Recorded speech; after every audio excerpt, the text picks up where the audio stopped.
Evet, şimdi bizim modelimizi kurmamız için kağıt ve kaleme ihtiyacımız olacak. Benim ördüğüm bluzun bedeni 36-38 bedene uyumlu bir model oldu. Şimdi modelimizin zincir ve trabzan sayılarını ben buraya yazdım.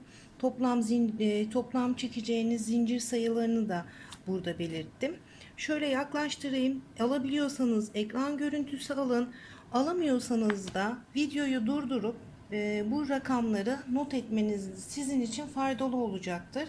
Biz modelimizi nasıl öreceğiz arkadaşlar? Şimdi şuradan çizelim. Modelimizi dikdörtgen bir şekilde öreceğiz. Yani şöyle aşağıdan başlayıp şuradan ben çizeyim sizin için. Böyle bir bluz. Şöyle dikdörtgen bir şekilde tek parça olarak öreceğiz. Buradan böyle örmeye başlayıp kol kısmından başlıyoruz örmeye. Örmeye başlayıp omuz yaka kısmını ayırmaya geldiğimizde modeli ikiye bölüp örmeye devam ediyoruz. Şöyle yapalım. Evet. Buradan başlıyoruz örmeye. Omuza geldiğimizde siz yaka derinliğinin ne kadar derin olmasını istiyorsanız o kadar ileriden veya geriden ördüğünüzü bitirebilirsiniz. Şimdi şurasının şu kısmının toplam zincir uzunluğu 168 arkadaşlar. 168 zincirle başlayıp 168 zincirle bitireceğiz. Yapımı çok kolay bir model ve çok güzel duruyor. Mutlaka internette karşınıza çıkmıştır bu model. Şurada ayırmış olduğum, siz bunu kendi bedeninize göre de yapabilirsiniz. Bu 36-38 beden için dediğim gibi. Eğer daha büyük bedene sahipseniz bunun trabzan ve zincir sayılarını arttırabilirsiniz.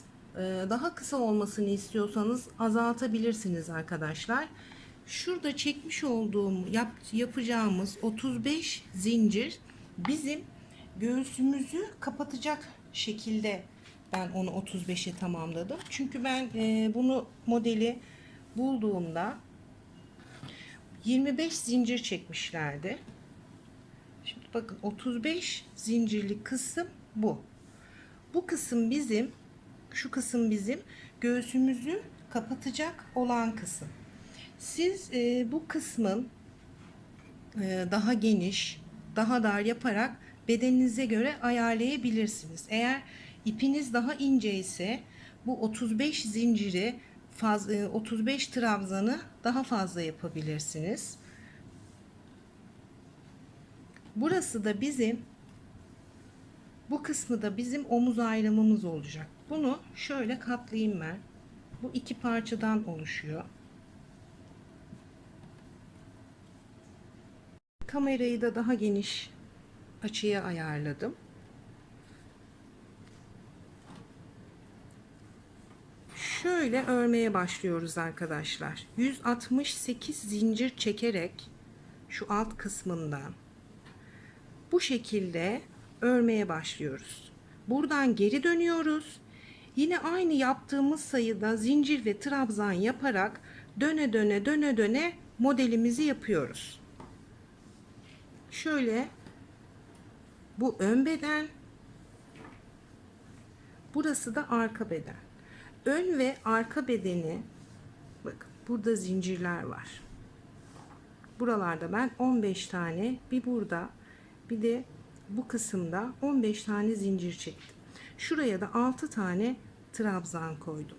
Burası bizim kol kısmımız, yani omuz kısmımız. Bedenimizi buradan ayıracağız biz boyun kısmına geldiğimizde. Şöyle omuz kısmından tutuyorum. Şöyle katladığım zaman böyle bir bluz olacak.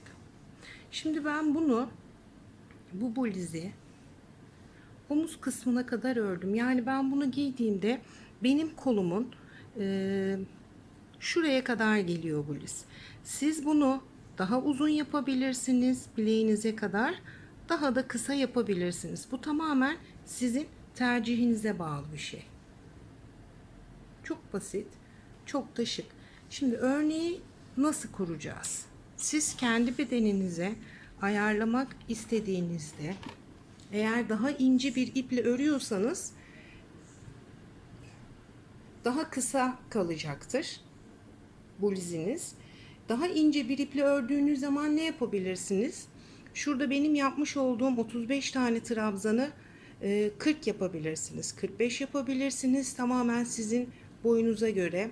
Şu trabzanlarda, göğüs trabzanında eksiltme ve fazla yapabilirsiniz. Şurada çekmiş olduğumuz 15 zincir var. Burası da neresiydi? Şurası. Bizim omuz kısmımızda olacak olan dekolte diyelim buraya. Şurası boyun kısmımızda kalacak. Şuradaki 15 zincir. Burada da azaltma veya çoğaltma yapabilirsiniz. Bu en başta yapmış olduğumuz şuradaki 6 tane trabzan. Yani bizim bel kısmımız. Buralarda oynama yapabilirsiniz. O yüzden kendi bedeninizi omuzdan belinize kadar, yani bluzinizin nereye kadar gelmesini istiyorsanız üst bedeninizi modele başlamadan önce bir mezurayla ölçmenizi tavsiye ederim. Daha sonra şu an yanımda bakayım, mezura almamışım. Ben bunun ölçüsünü de vereceğim size. Kendi bedeninizi ölçtükten sonra şöyle şu kadarlık bir zincir çekin. Bu zinciri çektikten sonra eğer eşitse sizin bedeninizle bunları harfiyen uygulayabilirsiniz. Eğer kısa veya sizin istediğinizden daha uzun duruyorsa bunlarda, şu trabzanlarda, şu zincirlerde ve bel kısımlarındaki trabzanlarda eksiltme yapabilirsiniz. Fazlalaşma da yapabilirsiniz. O yüzden size mutlaka bir kalem ve kağıt gerekir. Eğer ki beden değişikliği yapacaksanız, yani bu 36-38 beden olarak ben bunu ayarladım. Bedenini 40, 42, 44 yapacaksanız ve ölçünüzü yaptınız. Buradaki trabzan ve zincir ayarlarını da yaptıktan sonra bunu toplayacaksınız. Buradaki rakamı. Rakamı topladıktan sonra bende ne çıktı? 87 çıktı. Bu bizim ön bedenimiz. Şurada 87 yazdım ben. Şimdi şuradaki 6 trabzanımız neydi bizim? Buradaki ön ve arka bedeni ayıran şuradaki kol kısmımıza gelen 6 tane trabzan. Bunu arka bedeni yaparken hesaplamayacaksınız arkadaşlar. Yani 87'den 6 çıkaracaksınız. 81 zincir olacak ve 168 çıktı bende. Siz de kendi bedeninize göre buradaki sayıları kurduktan sonra bunu 2 kere yapacağımız için şu 87'yi ikinci hesaplarken şu 6 trabzanı saymayacaksınız. Umarım karışık anlatmıyorumdur. Saymayacaksınız ve 87'den ikinci bedeni, yani ön beden 87 çıktı. Arka bedeni hesaplarken 87'den omuzda bırakmış olduğumuz omuz ve boyun ayrımı 6 trabzanı çıkarıp arka bedeni bulacaksınız. 168 zincir veya 200 zincir, sizin bedeninize göre hangisi ise, ondan sonra bunları kurmaya başlayacaksınız. Bu kadardı. Şimdi ben 168 zincir üzerine bunu kurdum. Şimdi sizinle beraber tekrar bu renk iple bunları kurmaya başlayalım. Şimdi ben 168 tane zincir çektim. 6 tane şurada 6 trabzan yapmayla başlıyorum. İpimi doluyorum. 1, 2, 3 sayıyorum. Şöyle dördüncüye batıp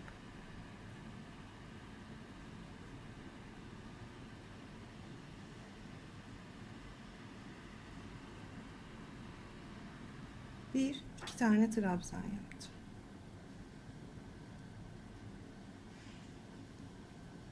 3,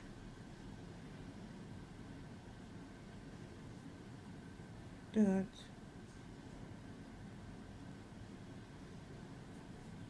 5, 6, 2, 4, 6. 6 tane zincir çekiyorum. 1, 2, 3, 4, 5, 6. İpimi doluyorum. Buradan sayıyorum. 1, 2, 3, 4, 5, 6. 6 tane zinciri bırakıp 7. zincire atlayıp buraya trabzan yapıyorum. Kaç trabzan yapıyoruz? 3 tane trabzan. Birinciyi yaptım.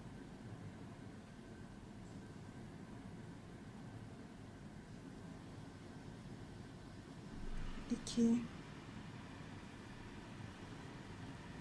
3.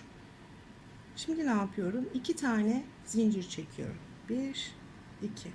İpimi doluyorum. 1, 2 tane atlayıp üçüncüye battım. Buraya bir trabzan yapıyorum.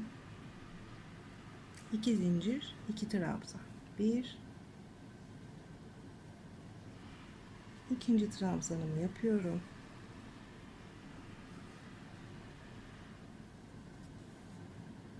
6 tane zincir çekeceğim. 1, 2, 3, 4, 5, 6.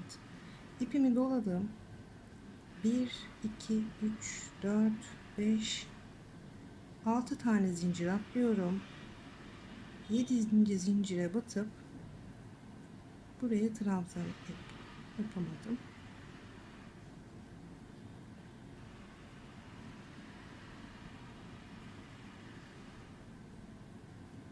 1, 2, 3, 4, 5, 6 atladım. Şöyle 7.'den battım. Bir tane trabzan. 6 zincirden sonra ben göğsüm için 35 tane trabzan çekiyorum. Bu bir.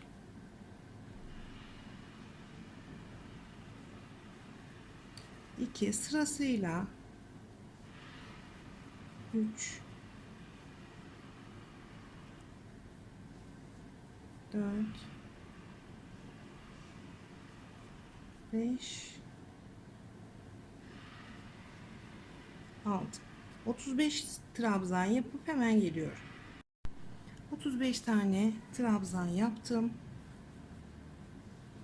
Şurayı yaptım. Şimdi 3 tane zincir çekiyorum. 1, 2, 3. İpimi doluyorum. 1, 2, 3 zincir atlayıp dördüncüye trabzan yapıyorum. 3 zincirden sonra 3 trabzan. Birincisini yaptım. 2, 3. Üçüncüsünü yaptım. 3 trabzandan sonra ne yapıyoruz? 15 tane zincir. 1, 2, 3, 4, 5, 6, 7, 8, 9, 10, 11, 12, 13, 14, 15. İpimi doluyorum.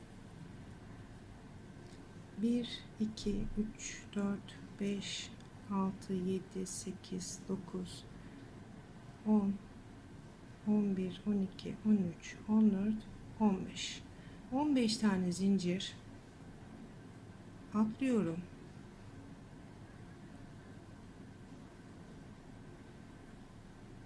Ve 16. zincire batıp bir tane trabzan yapıyorum.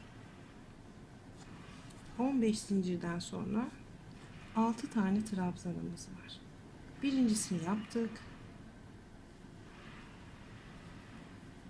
2, 3, 4, 5 ve 6. Şimdi bu benim burada yapmış olduğum, yani 15 zincirden sonra yapmış olduğum trabzanlar benim ön bedenim ve arka bedenimi ayırmak için yapmış olduğum trabzanlar. Şimdi buradan ön beden bitti. Şimdi arka bedeni örmeye başlıyoruz. Şöyle göstereyim. Arka bedeni nasıl başlayacağız? 15 zincirle başlayıp bu tarafa doğru. Önce buradan başlayıp bu tarafa doğru yaptık. Şimdi de 6 tane trabzanı yaptıktan sonra 15 zincirle bu sıralamayı takip ederek uca kadar, buraya kadar geliyoruz arkadaşlar. 15 zincir. Buradan devam ediyorum. 1, 2, 3, 4, 5, 6, 7, 8, 9, 10, 11, 12, 13, 14, 15. İpimi doladım. 15 tane atlayalım. 1, 2, 3, 4, 5, 6, 7, 8, 9, 10, 11, 12, 13, 14, 15. 15 tane zincir atlayıp 16. zincire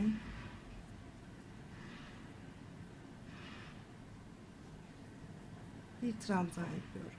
15 zincirden sonra yukarı doğru geliyoruz. 3 tane trabzan. Birincisini yaptım. 1, 2, 3. 3 trabzan, 3 zincir, böyle devam ediyoruz. 1, 2, 3. 1, 2, 3 zincir atlıyorum. Dördüncüye batıp trabzan yapıyorum. Şimdi 3 zincirden sonra 35 tane trabzan yapıyoruz. Birinciyi yaptım. 1, 2, 3, 4,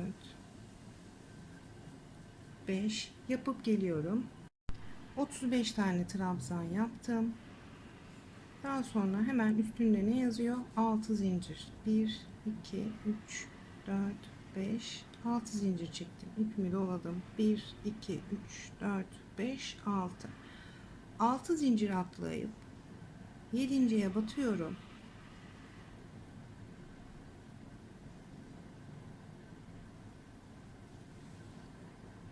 Buraya 2 tane trabzan. 1 yaptım. 2. 6 zincir, 2 trabzan, 2 zincir. 1, 2 zincir. İpimi doluyorum. 1, 2 atlayıp üçüncüye battım. Ne yapacağım buraya? Burada yazıyor. 3 tane trabzan. 1, 2,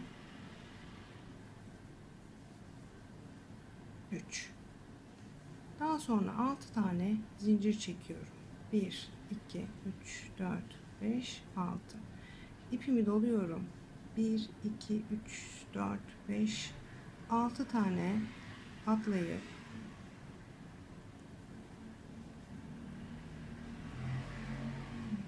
buraya zincirimi eksik çekmişim. Demek ki fazla çekmemiz gerekiyor zinciri. Eksik çekmişim. Ne yapalım? 1, 2, şöyle 3 oldu. Şöyle 4 yapalım. Şöyle 5 yapalım. Şöyle de 6 tane trabzan. Evet. Ben eksik çekmişim zincirimi sayarken.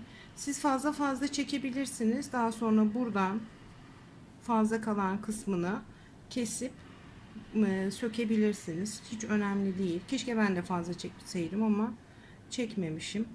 Şimdi 6 tane trabzanı yaptıktan sonra ne yapıyoruz? Örgümüzü döndürüyoruz. Bu şekilde. Buradan başlayarak aynı rakamları uygulayıp sona doğru geliyoruz. Zaten burada belli ne yapacağımız. Bu sıralamayı takip ediyoruz. Aynı şeyleri yaparak örgümüzün istediğimiz uzunluğa kadar örüyoruz arkadaşlar. Ben dediğim gibi şimdi ben bu gösterdiğim Alize'nin ipi, Alize koton ve ben bunu 4 milimetrelik bir tığla ördüm. Benim kendi bluzimi yaparken elimde bu bluze yetecek kadar Nako Kaliko ip vardı. Hatta daha önce başka bir proje yapmak için bu ipi kullanmıştım. Hoşuma gitmedi o. Söktüm, birbirine ekledim ve bunu örmeye devam ettim. Eğer sizin de varsa öyle giymediğiniz, kullanmadığınız hırkalarınız, bluzleriniz, yani söküp ipini değerlendirebilirsiniz. Ben bunu şöyle açısını ayarlayayım. Şimdi kameranın açısını da büyüttüm.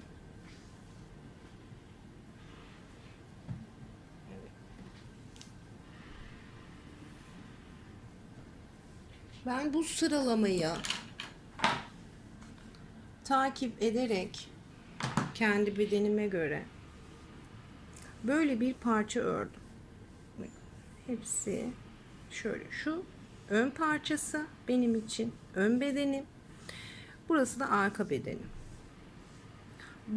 Burası da benim boyun kısmımı ayıracağım yer. Ben bunu bu şekilde ördüm. Ben bir mezura alıp hemen geleyim. Şimdi benim mezurumu aldım bu arada. Omuz açıklığımdan kol boyuma kadar ben burada şöyle düzeltelim. Buradan tutuyorum. Ördüğüm yere kadar ölçüyorum. 52 santim. 52 santim olana kadar ördüm. Yani ben bu bluzu giydiğimde burası kol boyu. Kol uzunluğunun boyu benim size verdiğim 52 santim. Benim kolumun hemen hemen burasına gelecek. Siz daha kısa yapabilirsiniz. Daha uzun bileğe kadar da örebilirsiniz. Bu tamamen sizin zevkinize kalmış bir durum. Şimdi ben şurada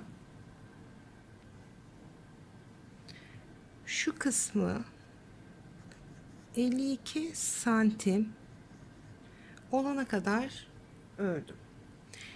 Burada bedenimizi ikiye ayıracağız. Şimdi ben bu parçayı buradan ayırıp tek parça bu parçayı buraya kadar örmeye devam edeceğim.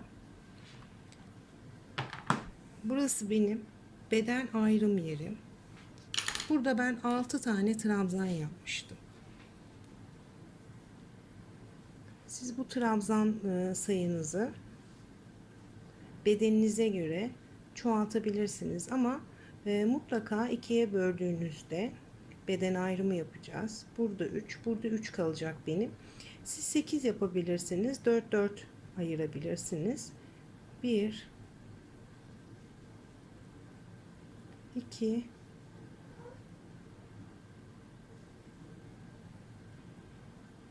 3 tane trabzan yaptım. 1 2 3 zincir çekiyorum. Döndürüyorum örgümü. Ve bu parçadan örmeye devam ediyorum. Ne zamana kadar öreceğim?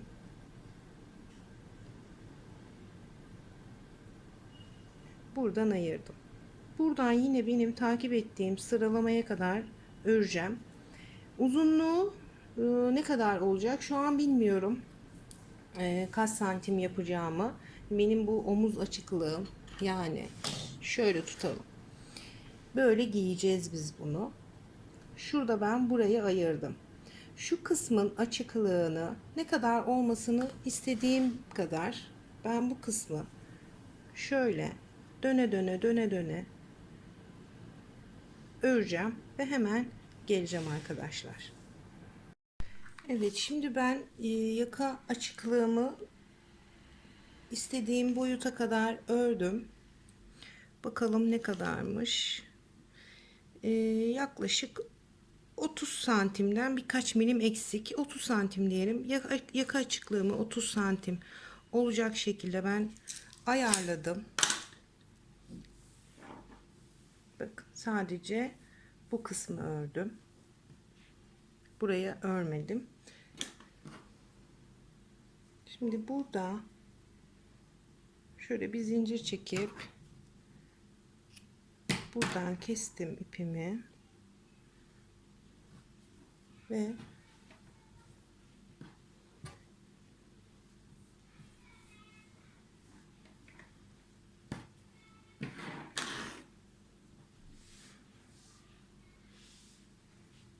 ipimi alıyorum.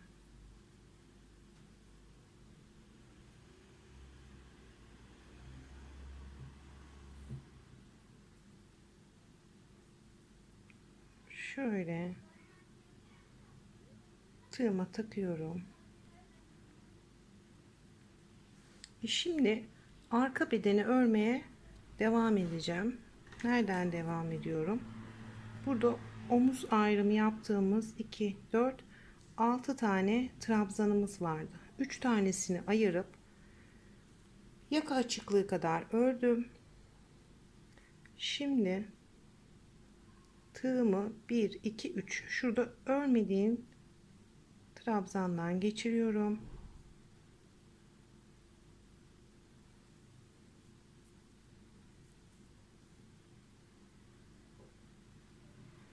Bir zincirle ipimi buraya bağladıktan sonra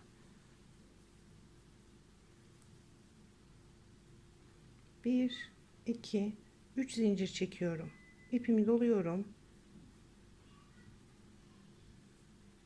Bir trabzan, iki trabzan ve buradaki trabzanın başına da 3 trabzan yapıyorum ve örgümü buraya kadar döne döne döne döne döne döne 30 santim bu boyda olana kadar örmeye devam ediyorum arkadaşlar.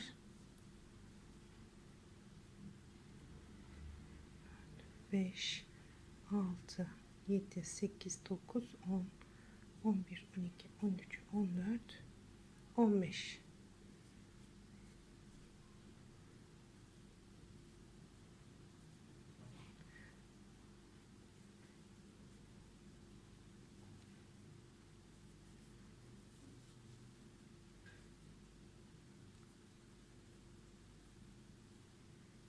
Bu şekilde aynı dizilim sırasına uyarak aynı ölçüde örmeye devam ediyorum.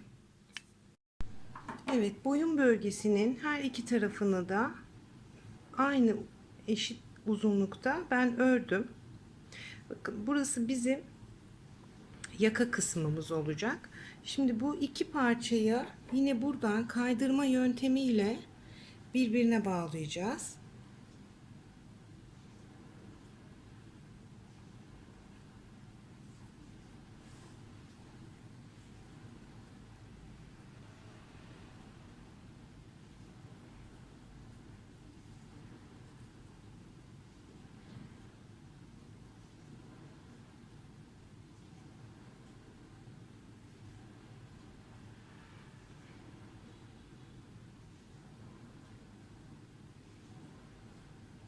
Buradaki üçüncü trabzanın tepesinden, yani burada zincir kısmı burasını buradan geçiriyorum.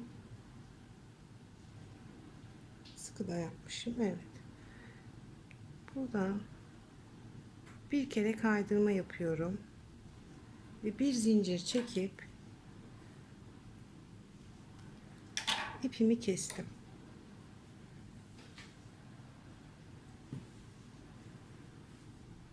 Bu Bu şekilde biz ön ve arka bedeni birbirine bağlamış olduk ve yaka açıklığı vermiş olduk. Örgümü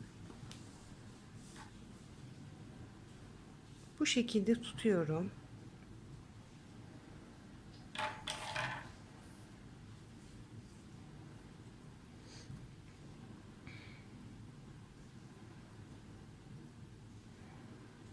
İpimi aldım. Bir zincirle burayı düğümledim. Yaka kısmından değil, buradaki kısmından örmeye başlıyorum.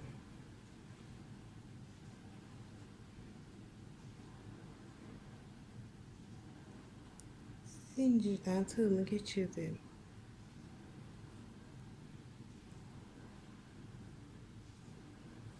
İpimi buraya sabitledim. Şunu da şuradan yürütmeye çalışacağım.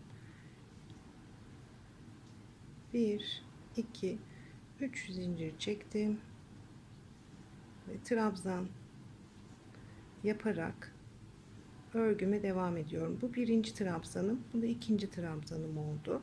Etek ucunda 2 4 6 trabzanımız vardı. 2 3 4 5 2 4 5 6 1 2 3 4 5 6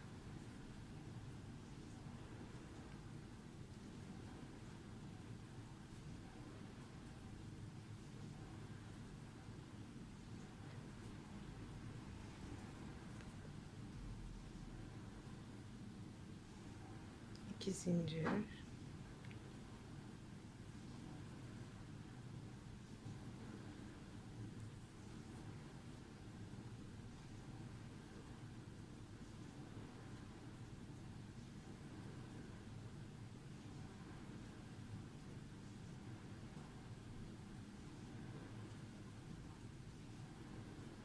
ve ben yine modelimi kurmuş olduğum gibi trabzan ve zincirlerimi yaparak buraya kadar geliyorum. Yaka ayrımı yerine kadar yaklaştım ben. Oraya kadar birlikte örelim istedim. 3 tane trabzanımı da yaptım. Şimdi burada 15 zincirim vardı. 1 2 3 4 5 7 8 9 10 11 12 13 14 15 ipimi doladım.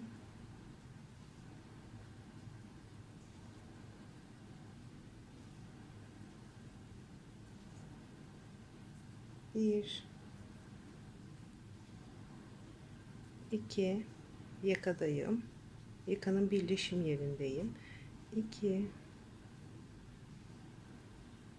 3 yaptım. İpimi doladım. Buradaki trabzanıma geldim. 4 5 6 1 2 3 4 5 6 7 8 9 10 11 12 13 14 15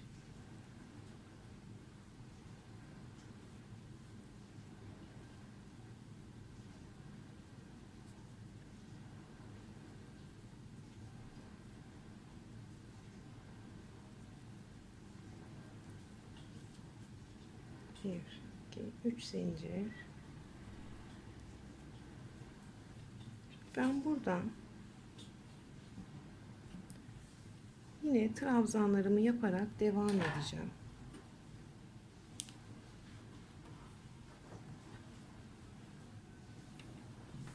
Şöyle döndürelim. Evet. Yakasını da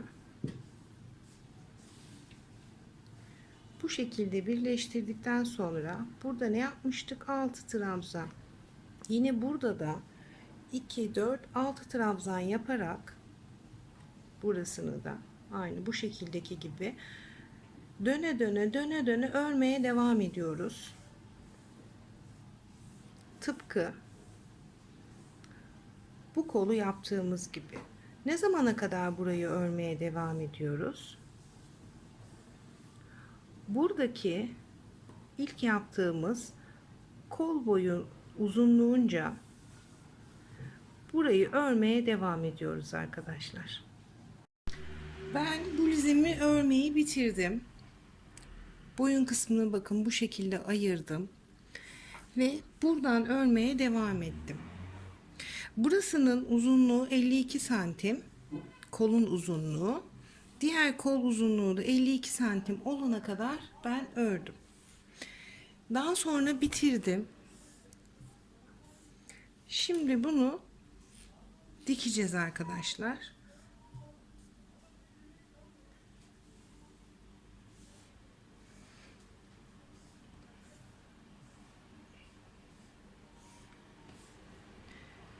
Önce şöyle bel kısmını ne kadar geniş istiyorsak boyundan itibaren boynumuzu ölçü alarak her iki yeri hem sağ hem de sol omzumuzun belimizle şöyle eşit olacak şekilde buradan buraya da mesela ben ne yaptım? Buradan tuttum. 1 2 3 sıra saydım ve 3. sıranın en alttaki trabzanına bir tane yer işaretleyici taktım. Döndüm geldim bu tarafa. Buradan da 1 2 3 sıra saydım ve 3. sıranın trabzanına da bir tane yer işaretleyicisi taktım. Eni ne kadar oldu? Bu dizimizin. Onu ölçelim. Yakadan tutuyorum ve ölçüyorum. 37 santim. Burasının genişliği 37 santim oldu. Ve bu ölçü benim için yeterli bir ölçü. Dikme işlemini nasıl yapıyorum? Şöyle bu dizimi katlıyorum. Buradan da bu şekilde katladım. Böyle bir bluz oldu. Şöyle düzledim. İlmek belirleyicimi alıyorum. Her ikisini birden ön ve arka bedeni bu şekilde birbirine getiriyorum. Bu tarafa geliyorum. Bunu da bu şekilde eşitliyorum.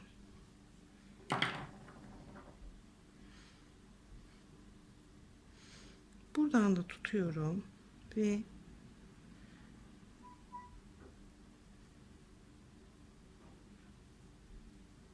ikisini de birbirine bu şekilde bağladım. Burası benim bel kısmımın açıklığı olacak. Şimdi isterseniz iğne ile dikebilirsiniz. İsterseniz de benim yapacağım gibi sık iğne ile de bluzinizin kollarını dikebilirsiniz. Yani hangisini size daha pratik geliyorsa, hangisinin duruşunu daha çok seviyorsanız o şekilde birleştirebilirsiniz. Ben ipimi koparmamıştım burada. Çünkü ben sık iğne ile birleştirmek istiyorum. Şuradaki trabzanımın şöyle tepesinden batıyorum. Şöyle kaydırma yapıyorum. Şöyle birleştirdim. Şöyle her iki trabzandan batıp isterseniz şöyle sık iğne yapabilirsiniz. Şöyle trabzanların arasına.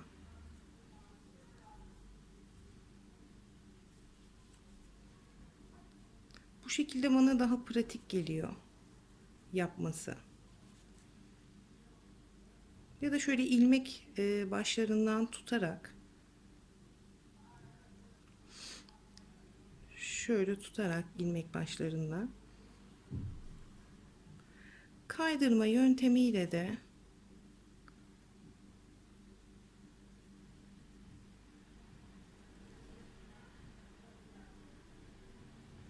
bluzinizi birleştirebilirsiniz. Hangisi size daha hoş geliyorsa o şekilde yapabilirsiniz. Kaydırma yöntemiyle daha düzgün oldu. Ben ipimi her iki bluzu bir sık iğne ile birleştikten sonra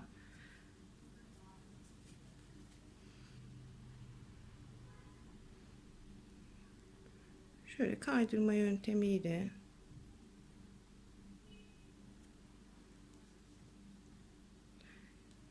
germiyorum. İpimi serbest bırakıyorum. Ve mümkün olduğunca yakınlardan şöyle kaydırarak birleştirmeye başlıyorum.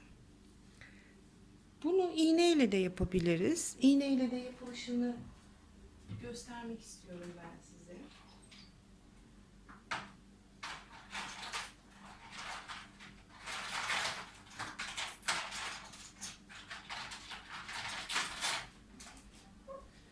Bunun için benim yün iğnem var. Sizde bu olmayabilir. İpinizin iğnenin deliğinden geçecek herhangi bir iğneniz varsa onunla da yapabilirsiniz. Yani yün iğnesi kullanmanız şart değil.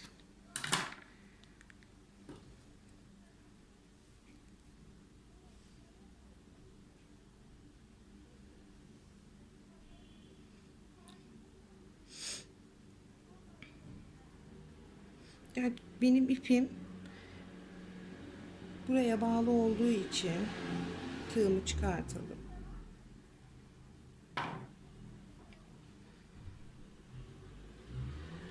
İğne ile de nasıl yapacağız?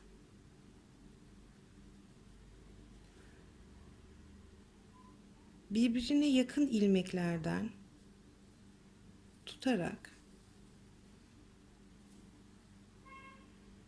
bu şekilde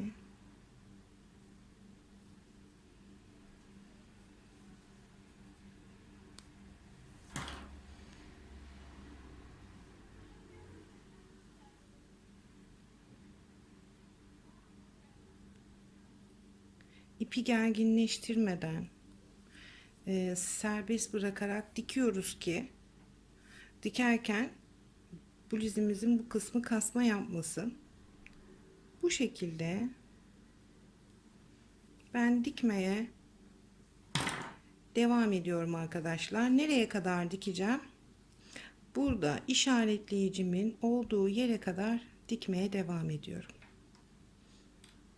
Evet, ben her iki tarafı da bele kadar diktim. Bakın. Bu şekilde. Bluzimi bitirdim. Yapacak olan arkadaşlara şimdiden kolay gelsin. Bu bluzde toplam 6,5 yumak ip kullandım. Nako'nun kaliko ipini kullandım. Elimde o vardı. Özellikle almadım. Sizin de elinizde fazla ipler varsa da böyle bir bluz yapabilirsiniz. İzlediğiniz için teşekkür ederim. Soru ve görüşlerinizi yorum olarak belirtirseniz cevap dönüşü yapmaya çalışıyorum mutlaka. Beğenmeyi unutmayın, yorum yapmayı unutmayın. Bu videoyu ilgilenen arkadaşlarınıza gönderirseniz hem bana çok büyük bir yardımınız dokunur kanalımın büyümesi açısından, hem de bu videonun daha fazla kişiye ulaşıp onlara da yardımcı olmasını sağlayabilirsiniz. Şimdiden kolay gelsin. Yeni videolarda görüşmek üzere. Hoşça kalın.